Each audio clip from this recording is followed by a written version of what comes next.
After discussing it with members of the Divine Council of Lotus and taking a vote, we have decided that the daily card highlights on the channel are no more. After 262 days of card highlights, they're not just gonna go away like that, they're being replaced with weekly obscure lists. This way you guys can see more cards, and with more time in between lists, that means I can have more thoughtful and informative scripts, which means more thoughtful and informative content. This also allows me to kind of cater the list to be a little bit more specific, to have kind of a theme behind them, like the one you're seeing today. So in honor of this change, here are some death trigger cards that I guarantee you haven't seen some of, unless you peeked down at the timeline, you sneaky little guy. No fair! You change the outcome by measuring it. We start things off with Vigil of the Laws. This white enchantment costs 3 and a white. Whenever a creature you control dies, you may pay X. If you do, you gain X life. Wait, hold on. Wait, you guys hear that? Somebody let that mana sink in. I feel that life gain cards get like a blanket no from people. You know, they see it and they go, no. When some of them, I feel, should be considered. In a token deck, every creature that dies on our side is a potential huge life gain, which may just stop them from acting on a board wipe, killing something that's buffing our tokens, even something as small as killing a token, they might not just do it. Not to mention, where most of these death triggers will thrive, an aristocrat deck. Aristocrat decks tend to have black, and then a lot of the times they have white as well, so if you can pair this with like a Sanguine Bond or a Blood Artist, it would become a real threat. Not to mention, you don't even need to sink all your mana into this thing, you can just do it in like little bursts. The best move is definitely just waiting for your opponent to pass into you, sack a creature, sink all your mana into that creature before it becomes your turn. Honestly, a commander that I've been trying to build for a while is Lycia Sanguine Tribute, which this might be a good spot for, especially if you're leaning more of an aristocrat way with her, because you could like crack a creature, dump 5 mana into Vigil, gain 5 life, Lycia cost 5 less, play her for 3, spam her ability because you're gaining life over and over with this thing, plus all the sacking. I don't know. The thing is, it's so severely underplayed that there's like no info or stats about it online, so shout out anything else that comes to mind for this card. Spiteful Prankster and Hissing Iguanar. Yeah, a Hissing Iguanar. Nara, Hissing Iguanar. Both come in as spiky little guys that just show you that Rakdos Aristocrats is the superior aristocrats. Spiteful Prankster, or SP if you're close with him, and Hissing Iguanar are 2 and a red for a creature that, whenever another creature dies, they deal 1 damage to target player or planeswalker. Blood Artist without the gain, with more power, and it deals damage, so you could just throw lifelink on it anyway. To put it short, yeah, the long reason, the global aspect of these are just really good. Anything dies, pings for 1, pretty good. It also doesn't say non-token, so anything dies, ping for 1. Also, look at this April Fool's version of Prankster. Like, what the devil doing? These just seem great, and maybe they just got lost in the mountains of cards, and I'm here with my little magic pickaxe as a little magic archaeologist to resurface them for you, so here you go. Yeah, blue isn't a color I expected to see on this list, but here we are. Murder of Crows is a card I've seen so many goddamn times. I've never read it once because I went 5-drop. No, I know you might still be saying 5-drop. No, let's give it a read. Let's hear it out. Let's hear the Murder of Crows out. For 3 and 2 blue, we get a 4/4 flying. Not a bad rate. Whenever another creature dies, we may draw a card. If we do, discard a card. Oh, damn. That's not bad at all. You 5-drop costing flock of feathers, dude. I mean, again, it's global, and it's non-token, so literally anything dies, we get a loot. This seems really good in Reanimator, as those decks can just sack stuff to get this to trigger, which will then put more stuff in the grave and filter out, you know, potentially Reanimator cards into our hand. This genuinely seems good in something like Muldrotha, really good in Rafine as well. That just popped into my head. Geez, really good in Rafine, with all the conniving going on. Definitely underplayed because it costs 5, but I think the ability is really unique and actually good.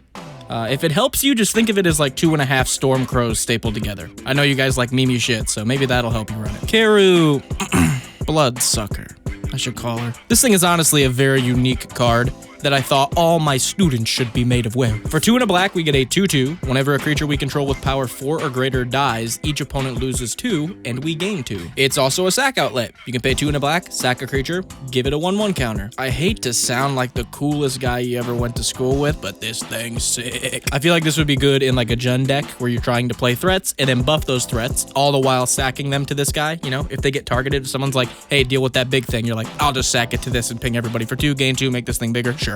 Actually, now that I'm thinking about it, this is really good in the new Wise Mothman deck for the same reason. Mothman's just buffing all of our creatures, and then if they're dealt with, we can just sack them to Kiru to drain. Yeah, Mothman will guarantee they're 4 or bigger. I mean, yeah, it's pretty neat. Plus, the art. Death's Oasis is easily the most unique death trigger card on this list. Hands down. For a white, a black, and a green, Warning, warning, potential Teneb card. Teneb senses tingling. Yeah, I get it. We all get it. The Teneb joke's so funny. We get an enchantment. Whenever a non-token creature we control dies, put the top 2 cards of your library into your graveyard, then return a creature card with lesser mana value than the one that died from your graveyard to your hand. We can also sack the enchantment itself to gain life for the greatest mana value among creatures we control. This is awesome, Teneb. It's like a bone for Teneb. It's like, here you go, boy, you deserve it. This guy turns all our creatures into a scrap taller for other creatures. That's just good. I'm sold. This card is just some good old school commander. It's great in slower based lists. Like if you're a battle cruisery player like me, you're gonna love this thing. It's probably underran just because of the fact it's 3 color, but if you can run it, I feel like it's pretty good. Maybe consider it. Brazen Cannonade is the definition of a glass cannon card. For 3 and a red, we get an enchantment. Whenever an attacking creature we control dies, Brazen Cannonade deals 2 damage to each opponent. At the beginning of your post-combat main phase, if you attacked with a creature this turn, exile the top card of your library. Until the end of combat on your next turn, you may play that card. I mean, it does the thing. It keeps the aggro deck's foot on their neck by threatening damage still. It's still rewarding a path, while also rewarding an aggressive play style with impulse draw, which is awesome. Like, am I missing something? I get that it could be a dead card if you don't have creatures, but if you're in the aggro deck and you don't have creatures, you're already losing, and you're the aggro deck, you know what I mean? You're a glass cannon. You're either do or die, baby. This seems like it would be really good in the Alesha Legends Rat deck we just built, as Alesha pretty much guarantees we'll have attackers, and even if they're dealt with, she can just recur them, so that's perfect. Speaking of which, there's a link in the top right corner. Maybe click it after this one. Aki Emberkeeper is an interesting one. I've actually liked this thing ever since Kamigawa came out. When I was at the pre-release, I was like, this is a pretty cool card. I haven't gotten to utilize it correctly yet, but I wanted to share it because you guys help me find cards to correctly utilize stuff sometimes, so here we go. For 1 and a red, we get a 2/1. Whenever a non-token modified creature you control dies, create a 1/1 colorless spirit token. I really like this thing in something like Marchesa, you know what I mean? Because we're playing threats, Marchesa gives 1/1 counters, so if they die, they come back with Marchesa's ability. They also produce a token, which can then also have dethrone and start swinging. I don't know, it seems really nice. It's also a goblin, so, you know, put it in your goblin decks or something, dude. I don't know. He's a cool little guy. I like him. Deathbringer Thoktar has my vote for the most surprising under 10k decks on the list, maybe even on the channel, because it's very good. For 4 red and a black, we get a 3/3. Whenever another creature dies, he gets a 1/1 counter. You can remove a 1/1 counter from Thoktar to deal 1 damage to any target. This one makes no goddamn sense at all. Officer Deathbringer is a damn good cop, and the fact you're not letting him into the fold frankly makes me sick. Not only does it become a machine gun on standby, as you can just like let counters sit on it, it can also just like kill creatures and then get 1/1 counters from the stuff it's killing. It could also target battles and planeswalkers, which is cool. If there's a token deck making a bunch of 1/1s, those 1/1s don't exist because you remove a counter to ping one, and then that one dying gives you a counter, and you rinse and repeat. This is honestly like the most egregious display of fell through the cracks I've ever seen. Run this card now, pick it up, very good. And finally, a bit of a curveball for you. We've got Warhost Frenzy. I've never seen this card. It's very good. For 2 and a red, you get an instant speed with Kicker for 1 black. Creatures you control get +2/+0 until end of turn. You're like, okay, Nick, cool. A war cry.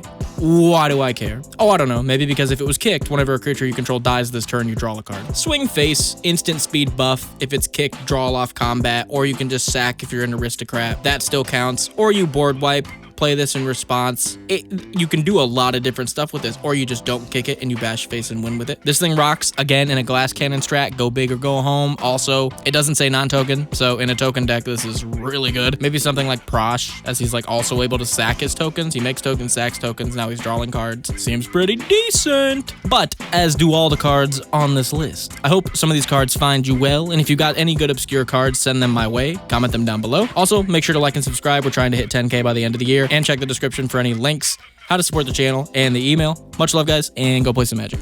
Huge shout out to our patrons that you can now see on the screen. If you want to become one of these patrons, it starts as low as $1, and it helps out the channel a ton, helps me get out more high quality content to you guys. So if you would consider that, that'd be amazing.